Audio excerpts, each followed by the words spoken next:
नमस्कार दोस्तों, मैं हूं पवन और स्वागत है आपका हिस्ट्रो फैक्ट में।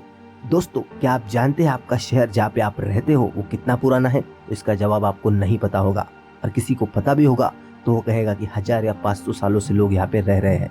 पर अगर मैं आपको बताऊं कि हमारे देश में कुछ ऐसे भी शहर है जिसकी उम्र 3000 सालों से लेकर 5000 सालों तक है। जी हाँ दोस्तों, हमारे देश में ऐसे शहर मौजूद है और आज भी वो हमारे देश का इतिहास बताते हैं। वहाँ पर आपको हिंदुइज्म, बुद्धिज्म और जैन धर्म के धर्मस्थल हो या फिर हमारी कला संस्कृति का विकास, सभी देखने को मिल जाएगा। तो चलिए चलते हैं इन 5 प्राचीन शहरों के सफर में और जानते हैं इसके इतिहास के बारे में। तो वीडियो में अंत तक बने रहें और हमारे चैनल को सब्सक्राइब जरूर करें। वाराणसी।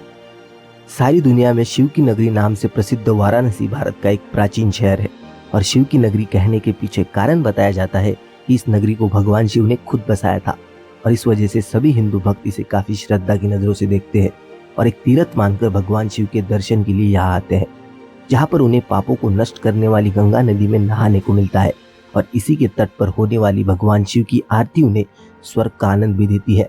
पर वाराणसी सिर्फ और सिर्फ हिंदू धर्म को मानने वालों के लिए ही तीर्थ नहीं मानी जाती, बल्कि बौद्ध और जैन भी इसे तीर्थ मानते हैं, क्योंकि भगवान बुद्ध ने इसी शहर के पास सारनाथ में अपना पहला प्रवचन दिया था और जैन धर्म के 23वें तीर्थकार श्री पार्श्वनाथ का जन्म भी यहीं पर हुआ था।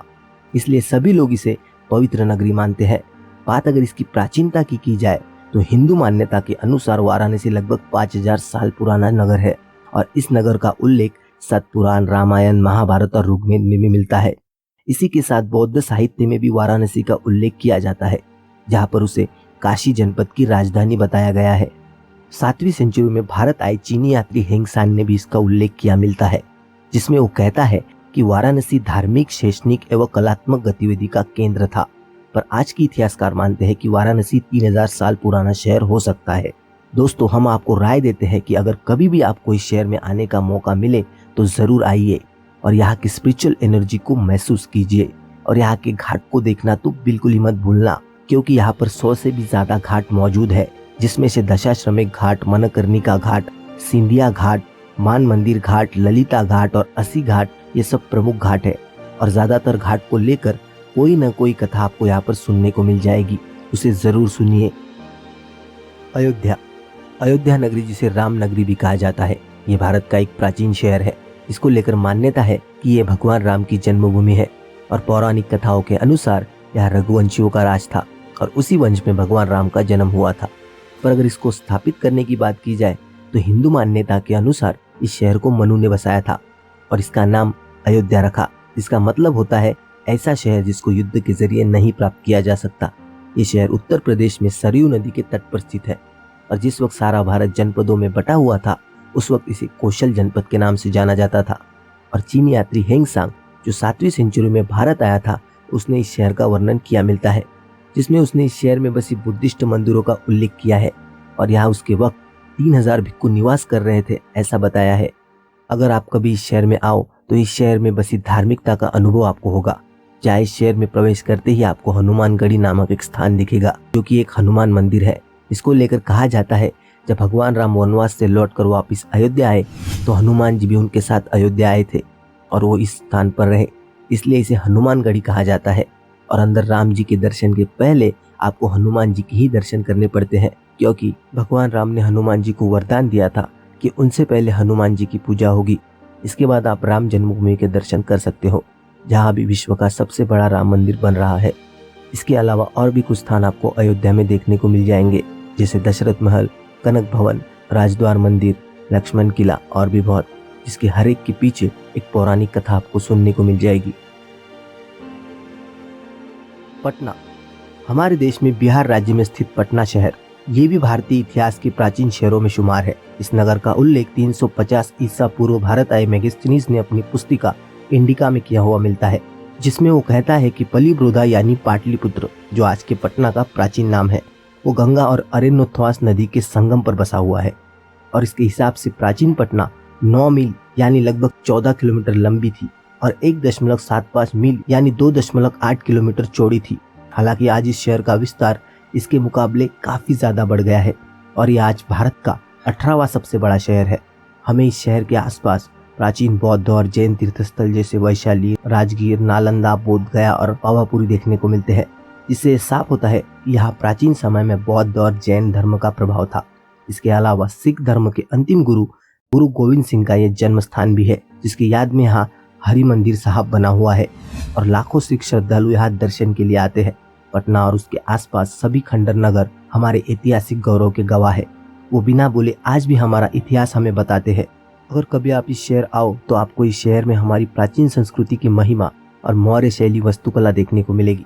साथ ही में कुछ प्रमुख स्थल जैसे सभ्यता द्वार, पटना तारामंडल, अगम कुआ जो कि मौर्य वंश के शासक सम्राट अशोक के काल का एक कुआ है, और कुम्हारार, किला हाउस, श्री हरि मंदिर साहिब, महावीर मंदिर और भी बहुत कुछ स्थल देखने को मिल जाएंगे।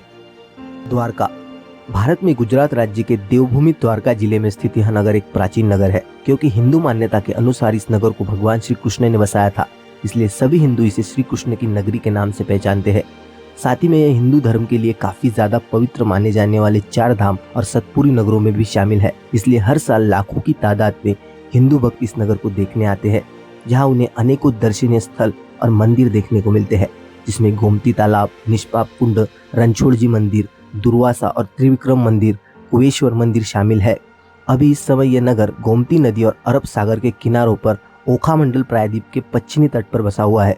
पर पुराणों के अनुसार भगवान श्री कृष्ण ने जो द्वारका नगरी बसाई थी वो उनकी मृत्यु के साथ ही समुद्र के भीतर चली गई थी और अभी बस एक रहस्य है, और इस रहस्य को सुलझाने की कई सारी कोशिशें की गई है, जिसमें सबसे पहले 1963 में द्वारका नगरी का exhibition Deccan college Pune of archaeology और गुजरात सरकार ने मिलकर किया, जहां उन्हें 3000 साल पुराने बर्तन मिले। इसके बाद आर्कोलॉजी ऑफ इंडिया ने अंडर वाटर आर्कोलॉजी विंग को समुद्र में उतार कर रिसर्च की, जिसमें उन्हें तांबे के सिक्के और ग्राफाइट स्ट्रक्चर मिले, जिससे ये तो साबित हो गया कि द्वारका लगभग 3000 से 5000 साल पुराना नगर है। पर भगवान श्री कृष्ण की द्वारका जो पानी के भीतर चली गई थी उसका कोई भी प्रमाण इससे नहीं मिला था। इसलिए 2005 में द्वारका के रहस्य से पर्दा उठाने के लिए एक और कोशिश की गई, जिसमें भारतीय नौसेना ने भी हिस्सा लिया और समंदर के अंदर से कई सारे कटे पत्थर और 200 अन्य नमूने खोजे गए, लेकिन आज तक भगवान श्री कृष्ण की नगरी कहाँ डूब गई इस पर से पर्दा नहीं उठ सका है। नालंदा बिहार में स्थित ये नगरी भी इतिहास के पन्नों में अपनी जगह बनाने वाले नगरों में शामिल है और एक वक्त पर मगध साम्राज्य का महत्वपूर्ण हिस्सा था। इसके इतिहास में अगर झांक कर देखा जाए तो पता चलता है कि लगभग 3री शताब्दी में मौर्य सम्राट अशोक ने यहीं पर एक बड़ा बुद्ध विहार बनवाया था, क्योंकि माना जाता था कि इसी स्थान पर भगवान बुद्ध ने आम के पेड़ के नीचे अपने अनुयायी को उपदेश दिया था। इसी के साथ महावीर स्वामी ने इसी जगह पर अपने जीवन के 14 सावन बिताए थे। पर आज के दिन संपूर्ण भारत और दुनिया में नालंदा अपने विशाल नालंदा यूनिवर्सिटी के लिए जाना जाता है, क्योंकि यह यूनिवर्सिटी अपने समय की सबसे बड़ी यूनिवर्सिटी थी, जहां 10,000 से भी ज्यादा विद्यार्थी पढ़ने आते थे और 2000 से भी ज्यादा शिक्षक उन्हें सिखाते थे। यह यूनिवर्सिटी उस वक्त के मशहूर यूनिवर्सिटी में शामिल थी, क्योंकि इस यूनिवर्सिटी में सिर्फ भारत से ही नहीं बल्कि दुनिया भर से लोग पढ़ने आते थे, जिसमें चाइना, जापान, मंगोल, अरब, तिब्बत इन सारे देशों का समावेश था। और यहाँ उन्हें लिटरेचर, मैथमेटिक्स, साइंस, वेदास और सभी तरह के विषय पढ़ने को मिलते थे। मतलब अगर हम नालंदा यूनिवर्सिटी को उस वक्त की शिक्षा का केंद्र कह दे तो ये कोई भी गलत बात नहीं होगी।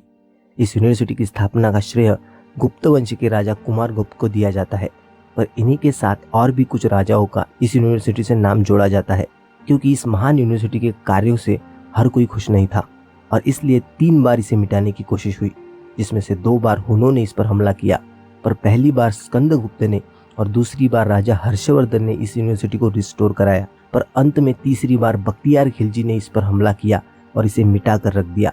साथ में यहाँ की विशाल लाइब्रेरी को जला दिया, जो उस वक्त की सबसे बड़ी लाइब्रेरी थी और अपने अंदर एक ज्ञान का समंदर बसाए बैठी थी। कहा जाता है वो लाइब्रेरी 3 महीने तक जलती रही और शिक्षा का ये विशाल मंदिर आज बस एक खंडर के रूप में हमें नजर आता है। इसी के साथ हमारा आज का वीडियो हम यहीं पर खत्म करते हैं।